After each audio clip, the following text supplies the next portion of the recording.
Hola estudiantes, en esta cápsula veremos teoría de disoluciones y una introducción a ejercicios de concentraciones de la guía 1 y 2.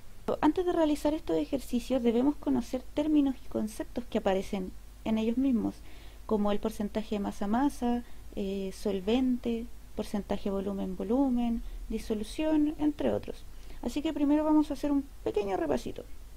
¿Recuerdan que la materia está clasificada en sustancias y mezclas? Sí, algo dijo la profe. Bueno, las sustancias poseen dos subcategorías que son elementos y compuestos, pero nosotros nos vamos a concentrar en las mezclas. ¿Qué es una mezcla o qué conforma una mezcla? Está formada por la unión de varias sustancias puras que conservan sus propiedades de manera independiente. ¿Qué? Tranquilos. Esto se refiere a que en las mezclas no existe una reacción química como en el caso de la oxidación de un metal o una combustión. No hay una transformación de la sustancia, sino que mantiene sus propiedades y puede ser separada mediante distintos métodos como son la destilación o la filtración. Ah, tiene sentido. ¿Qué se les viene a la mente cuando les hablan de mezclas homogéneas o heterogéneas? Piensen un momento.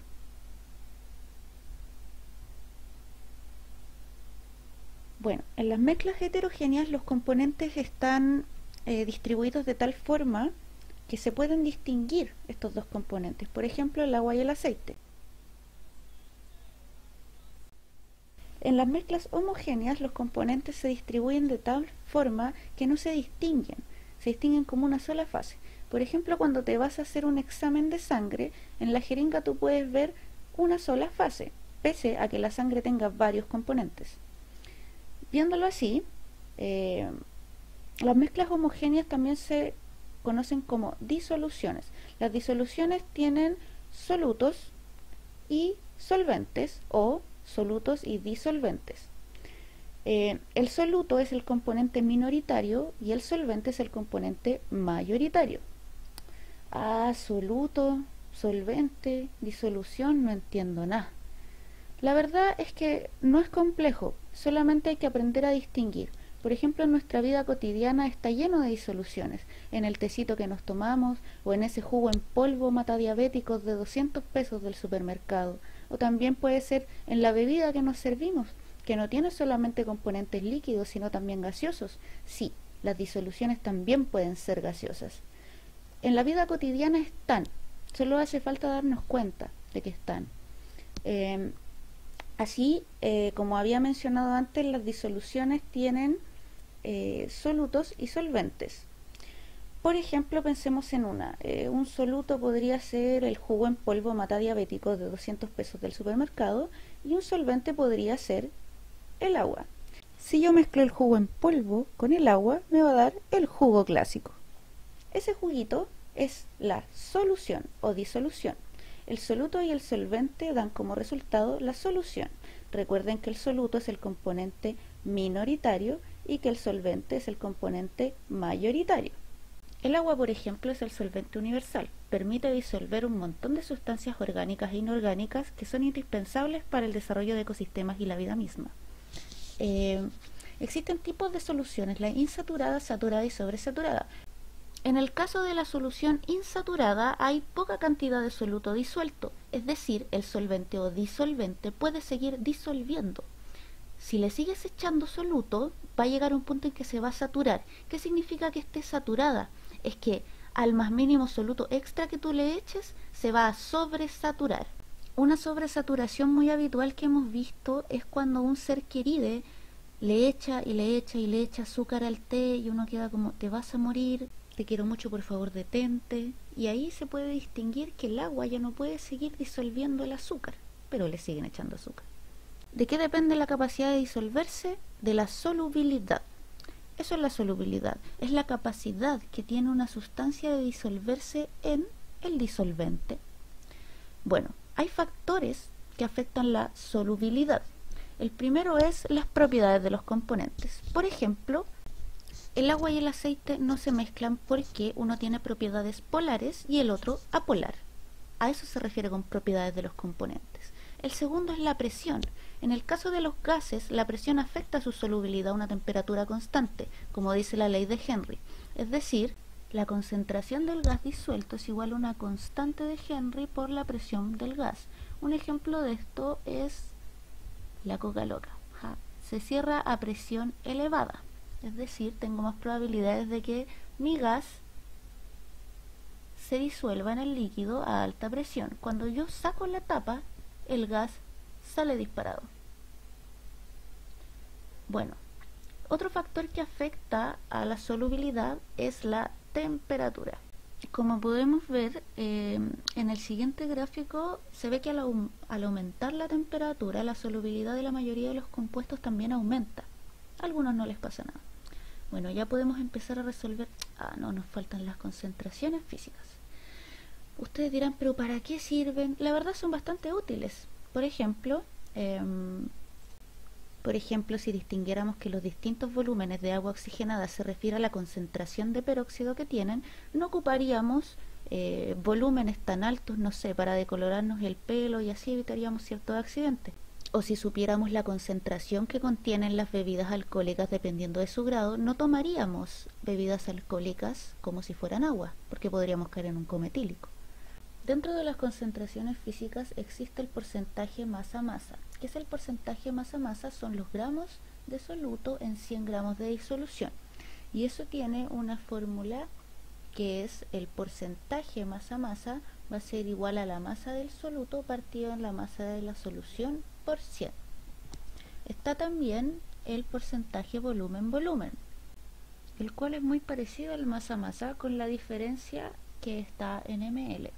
Son los ml del soluto en 100 ml de solución o disolución, lo cual tiene la fórmula de que el porcentaje volumen-volumen es igual al volumen del soluto partido en el volumen de la disolución por 100. Y está el porcentaje peso-volumen, que significa los gramos de soluto en 100 ml de solución. Primero, para resolver estos ejercicios hay que tener en consideración qué se me está preguntando. Leer el enunciado detenidamente. Por favor, lean el enunciado detenidamente. Pero por si acaso, lean el enunciado detenidamente. ¿Y qué datos logro extraer de este enunciado para poder responder a la pregunta que me están haciendo? Bueno, vamos con el primer ejercicio. Calcula el porcentaje masa-masa de una disolución. Calcula el porcentaje masa-masa de una disolución. Entonces traemos acá la fórmula del porcentaje masa-masa.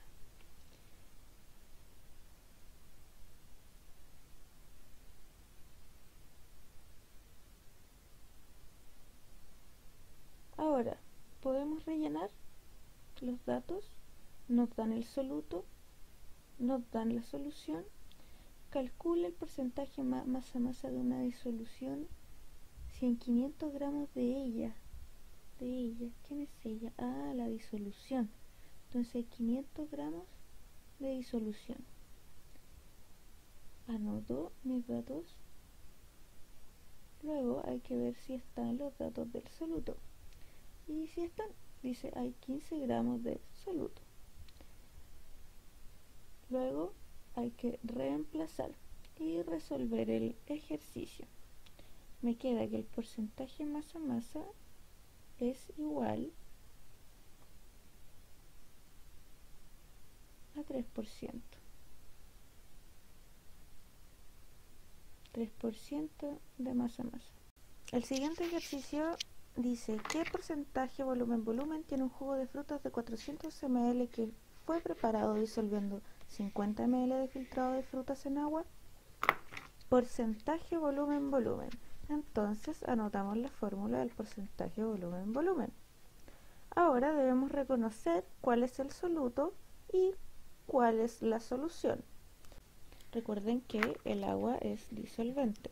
Entonces tenemos 50 ml de filtrado de frutas, que es menos que 400 ml, así que probablemente ese sea mi soluto. Y la solución son 400 ml. Vamos reemplazando los datos y resolviendo.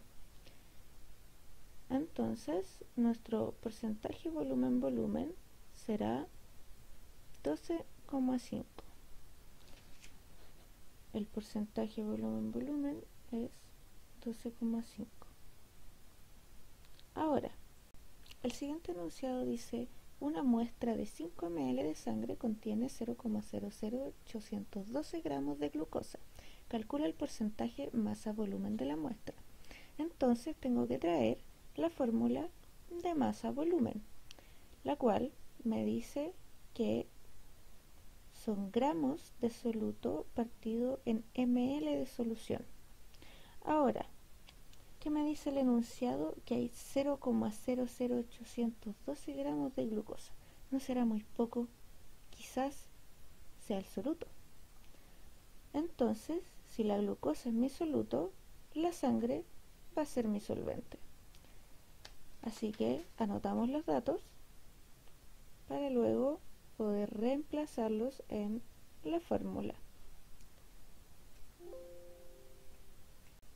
Entonces mi porcentaje masa-volumen va a ser igual a 0,1624. Un término que podría aparecer en este tipo de ejercicios es la densidad. ¿Han escuchado alguna vez decir, oh, que está denso el aire? La densidad nos da la relación de cuántos gramos o masa de un compuesto existe en un volumen determinado. No todos los compuestos tienen la misma densidad, por eso ocurren fenómenos como el que vemos, donde hay sustancias que flotan y sustancias que se hunden. No vayan a confundir, por favor, densidad con masa. Son términos que se suelen confundir, pero recuerden, la densidad es la masa en un volumen y la masa es solo la masa.